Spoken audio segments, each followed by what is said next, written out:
আসসালামু আলাইকুম ভিউয়ার্স, কেমন আছেন আপনারা? আজকে তৈরি করে দেখাবো মুচমুচে সমোচা। এর জন্য লাগছে প্রথমে আটা কিংবা ময়দা, তার সাথে স্বাদমতো লবণ আর পানি দিয়ে শক্ত একটা ডো করে আধা ঘন্টার জন্য রেখে দিব।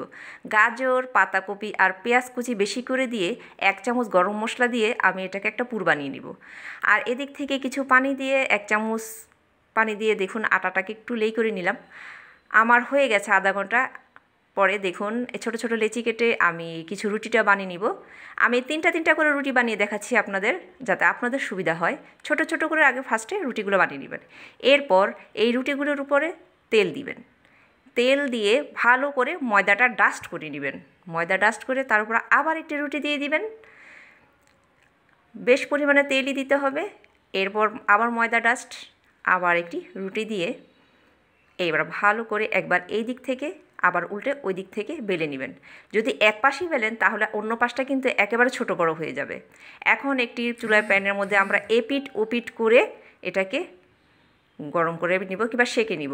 একেবারে রুটি ভাজার মতো না, খেয়াল রাখবেন যাতে ভেজে না যায়। এই দেখুন একবার এদিক আর ওদিক। এখন এরকম ঠান্ডা হয়ে গেলে দেখুন এইভাবে সুন্দরভাবে ছুটে আসবে।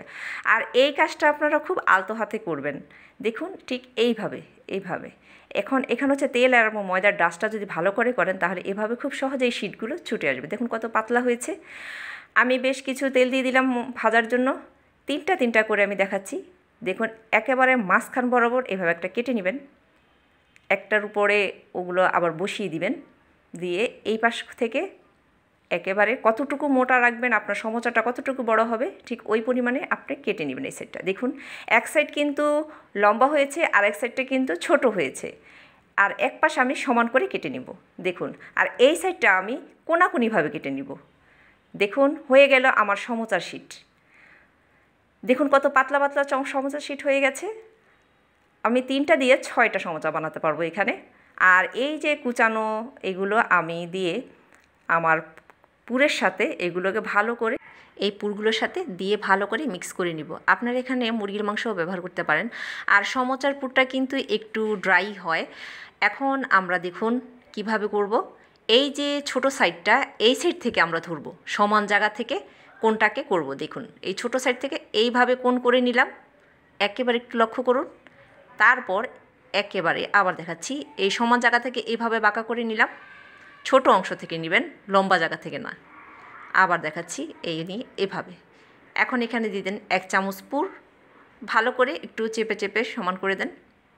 এরপর যেই লেইটুকু বানিয়েছিলাম তার এই সাইডে একটু লাগিয়ে এই সাইডে লাগিয়ে ব্যাস সিল করে দেন। হয়ে গেল সমোচা একটা। আমি আবার একটু দেখাচ্ছি। ঠিক এইভাবে কোণ সিস্টেম করে নেবেন, সমান জায়গা। আর যেই সাইডটা ছোট ঠিক ওই সাইডেই কিন্তু কোণের শেপটা হবে। ওই সাইডটা থেকেই আপনারা মুড়িয়ে নিয়ে আসবেন। আমি আবার দেখাচ্ছি, এই দেখুন ঠিক এই পাশটা না, এই যে ছোট সাইড এই সাইডটা, হ্যাঁ এই সাইড থেকে নিয়ে যেই সাইড সমান করে কেটেছে ওই সাইড থেকে মুড়িয়ে এইভাবে নেবেন। নিয়ে এরপরে 1 চামচ দিয়ে ভালো করে একটু লেই দিয়ে সিল করে দিব। ওকে, আশা করি আপনারা খুব সুন্দরভাবে বুঝতে পারবেন। এখন আমি তেলটাকে মোটামুটি মিডিয়াম আঁচে দিয়ে যেই সাইডটা আমি সিল করেছি ওই সাইড থেকে দিয়ে আমি ওভাবেই মানে দিয়ে দিব তেলে, যাতে তেল গরম সাথে সাথে এই জিনিসটা উপরের দিকে উঠে না আসে। এরপর কিছুক্ষণ পর উল্টে পাল্টে দিবেন। ঠিক এভাবে বারে বারে এভাবে উল্টপাল্ট করে দিতে মিডিয়াম আঁচে করে ভেজে নিলে সুন্দর মুচমুচে হয়ে যাবে সমোচা। তো তৈরি হয়ে গেল আমার সমোচা। বাসায় একবার হলেও ট্রাই করবেন। ধন্যবাদ সবাইকে।